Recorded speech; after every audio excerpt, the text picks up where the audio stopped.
ہمارے یہاں family function میں عموماً گلاب کی پتیوں کا استعمال بے حد کیا جاتا ہے۔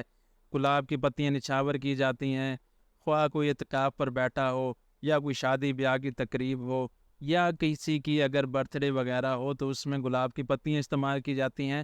مگر مسئلہ یہ ہے کہ گلاب کی پتیاں پھینکنے کے بعد انہیں اکٹھا کر کے کوڑے میں پھینک دیا جاتا ہے، جس سے وہ ضائع ہو جاتی ہے۔ تو اگر آپ کو ان کے فوائد معلوم ہوں گے تو آپ اسے ضائع نہیں ہونے دیں گے، بلکہ اسے دھو کر سکھا کر صحیح طریقے سے محفوظ کر کے رکھ لیں گے۔ تو آج میں آپ کو ان گلاب کی پتیوں کے فائدے بتاؤں گا، جس سے جو ہے آپ اسے استعمال کر سکیں گے۔ مختلف امراض میں یہ آپ کے بہت زیادہ کام آ سکتا ہے، تو ویڈیو کو اینڈ تک دیکھیے گا۔ السلام علیکم، ویلکم ٹو طب آن لائن۔ امید ہے کہ آپ سب لوگ خیر خیریت سے ہوں گے۔ گلاب کی اگر بات کی جائے تو عربی میں اسے ورد کہا جاتا ہے، فارسی میں اسے گل سرخ کہتے ہیں اور انگلش میں روز کہا جاتا ہے۔ گلاب سے تو تقریباً ہر کوئی واقف ہے۔ مشہور پودا ہے جس کا پھول خوشنما ہوتا ہے اور خوشبودار ہوتا ہے، جیسے کہ آپ کو ویڈیو میں بھی نظر آ رہا ہے۔ گلاب کا پھول اور اس کی پتیاں ہی عموماً استعمال میں آتی ہیں، پودے کا کوئی خاص اس کا استعمال نہیں ہوتا۔ مزاج کی اگر بات کی جائے تو سرد خشک ہوتا ہے درجہ دوم میں۔ اگر اس کے فوائد کی بات کریں تو گل سرخ جو ہے وہ اعضائے رئیسہ کو طاقت دیتا ہے، جس میں دماغ، دل اور جگر شامل ہیں۔ اس کے علاوہ بدن کو طاقت دیتا ہے، معدے کو طاقت دیتا ہے، تلی کو یہ قوت دیتا ہے۔ اس کے علاوہ تلی کے سائز کو نارمل کرنے میں مددگار ثابت ہوتا ہے، دست لاتا ہے، یہ قبض کو دور کرتا ہے۔ خصوصاً جو ہے جو گل سرخ ہے یعنی کہ جو لال گلاب ہوتا ہے، یہ قبض دور کرنے کے لیے بہت زیادہ فائدہ مند ثابت ہوتا ہے۔ اس کے علاوہ جو سفید ہے جسے گل ایرانی بھی کہا جاتا ہے، وہ بلڈ پریشر سے ریلیٹڈ امراض میں استعمال کیا جاتا ہے۔ یہ صفرا کو کم کرنے میں فائدہ مند ثابت ہوتا ہے، جس سے جگر کو بھی طاقت ملتی ہے اور جسم میں گرمی کی مقدار بھی کم ہوتی ہے۔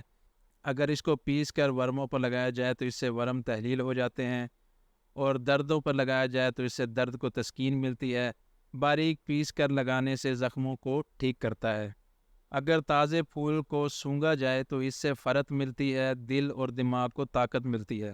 مگر یہاں پر اس کا ایک سائیڈ ایفیکٹ بھی ہے۔ اگر آپ کا امیون سسٹم ویک ہو تو اسے سونگھنے سے آپ کو چھینکیں بھی آ سکتی ہیں، زکام بھی ہو سکتا ہے، اس کے علاوہ نزلے کا باعث بھی بن سکتا ہے۔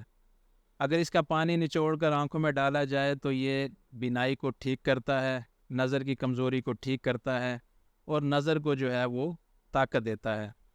اگر گرمی کے باعث کان میں درد ہو تو اس میں بھی ٹپکانے سے فائدہ ہوتا ہے۔ گرمی کے باعث کان کا درد ایسا ہوتا ہے کہ آپ کو کان جو ہے وہ گرم محسوس ہوتا ہے اور آپ کو ایسا لگتا ہے جیسے آگ لگی ہوئی ہے۔ اگر ایسا مسئلہ ہو تو اس کا جو ہے پانی نچوڑ کے کان میں ڈالنے سے بہت سکون ملتا ہے۔ اس کے علاوہ اگر سر میں درد ہو تو اسے پیس کر اس کے لیپ کی جاتی ہے، اس سے سر کا درد ٹھیک ہو جاتا ہے۔ دانتوں میں اگر درد ہو تو اس کی پتیوں کو آپ پانی میں ابالیں اور اس کے ساتھ آپ غرارے کریں اور کلی کریں تو اس سے دانتوں کا درد ٹھیک ہو جاتا ہے۔ سفوف بنا کر اگر آپ اسے استعمال کرتے ہیں تو یہ دل کو طاقت دیتا ہے، تلی کو طاقت دیتا ہے، معدے کو طاقت دیتا ہے، تلی کے سائز کو نارمل کرنے میں بھی بہت زیادہ فائدہ مند ثابت ہوتا ہے۔ اس کے علاوہ جگر کی کمزوری کو دور کرتا ہے، جگر کی گرمی کو کم کرتا ہے، گرمی کے باعث ہونے والے پیچس کو یہ بند کرتا ہے۔ گرمی کے باعث جو پیچس ہوتے ہیں وہ عموماً پیلے رنگ کے آتے ہیں، پانی نما آتے ہیں۔ اس کے علاوہ اکثر اوقات الٹیاں بھی لگ جاتی ہیں، وہ بھی پیلے رنگ کی پانی کی طرح آتی ہیں۔ تو ایسا کوئی مسئلہ ہو تو اس سے پیس کر آپ استعمال کر سکتے ہیں، تو اس سے یہ فوراً مسئلہ حل ہو جاتا ہے۔ پسینے کی اگر کثرت ہو، پسینہ بہت زیادہ بدبودار آتا ہو تو اسے آپ باریک پیس کر جسم پر مل لیں تو اس سے پسینہ بھی خوشبودار ہو جاتا ہے۔ اس کے علاوہ پسینے میں واضح کمی نظر آتی ہے۔ اس کے علاوہ اگر آپ کے پاس اس کی تازہ پتیاں ہوں تو اس کا گلقند بھی آپ تیار کر سکتے ہیں۔ گلقند تیار کرنے کا طریقہ یہ ہوتا ہے، جتنی بھی آپ کے پاس پتیاں ہوں اس کے برابر آپ چینی لیں اور انہیں اچھی طرح مکس کر کے ایک جار کے اندر ڈال کے آپ کچھ عرصے کے لیے رکھ دیں تو یہ گلقند تیار ہو جاتا ہے۔ بس یہ ہے کہ ہر دوسرے دن آپ اسے اچھی طرح حل کرتے رہیں۔ اس کے علاوہ اس کا عرق بھی تیار کیا جاتا ہے، مگر اس کے لیے کین پیک کی ضرورت ہوتی ہے، وہ آپ خرید بھی سکتے ہیں۔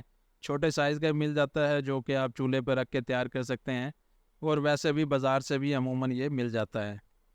اس کے علاوہ اس کا روغن بھی تیار کیا جاتا ہے جو کہ روغن گل کے نام سے آتا ہے۔ چند ایک میں آپ کو فائدے بتا دیتا ہوں روغن گل کے۔ اگر خواتین کے پستان یعنی کہ ان کے بریسٹ جو ہیں وہ سیگی ہو گئے ہوں یعنی کہ لٹک گئے ہوں، اکثر دودھ پلانے کی وجہ سے چھاتیاں خواتین کی لٹک جاتی ہیں، اکثر اوقات خواتین کا پیٹ لٹک جاتا ہے، اگر ایسا مسئلہ ہو تو آپ انار کے چھلکے لیں، انہیں باریک پیسیں، اس کے اندر روغن گل کو شامل کریں اور اس کی لیپ کر لیں، تو یہ سکن ٹائٹ والا کام کرے گا اور جسم کو ٹائٹ کر دے گا اور یہ مسئلہ جو ہے وہ حل ہو جائے گا۔ گلاب کے سائیڈ ایفیکٹ مردوں کے لیے ہوتے ہیں کہ یہ قوت باغ کو کم کر دیتا ہے، اس کے علاوہ اس کا کوئی سائیڈ ایفیکٹ نہیں ہوتا۔ مقدار خوراک کی بات کریں تو 5 سے 7 ماشے ہوتا ہے، یعنی کہ اگر آپ اسے پیس کر استعمال کرتے ہیں تو ایک آپ چائے کا چمچ یا ایک جو ہے ٹیبل سپون آپ استعمال کر سکتے ہیں۔ اگر اس کے مشہور مرکبات کی بات کی جائے تو مجون دبید الورد کے نام سے ایک مجون آتا ہے، جو کہ تلی کے سائز کو کم کرنے کے لیے اور تلی کو طاقت دینے کے لیے بہت زیادہ مفید ہے۔ اگر کسی کو تلی کے سائز کا بڑھ جانے کا مسئلہ ہو تو وہ اسے استعمال کر سکتا ہے، بہت ہی بہترین رزلٹ ہوتا ہے اس کا۔ تو یہ تھے گلاب کے چند ایک فوائد جو میں نے آپ کے ساتھ شیئر کیے۔ امید ہے کہ آپ کو ویڈیو پسند آئی ہوگی۔ ویڈیو پسند آئی ہو تو لائک کریں، چینل کو سبسکرائب کریں۔ نیکسٹ ویڈیو تک کے لیے خدا حافظ۔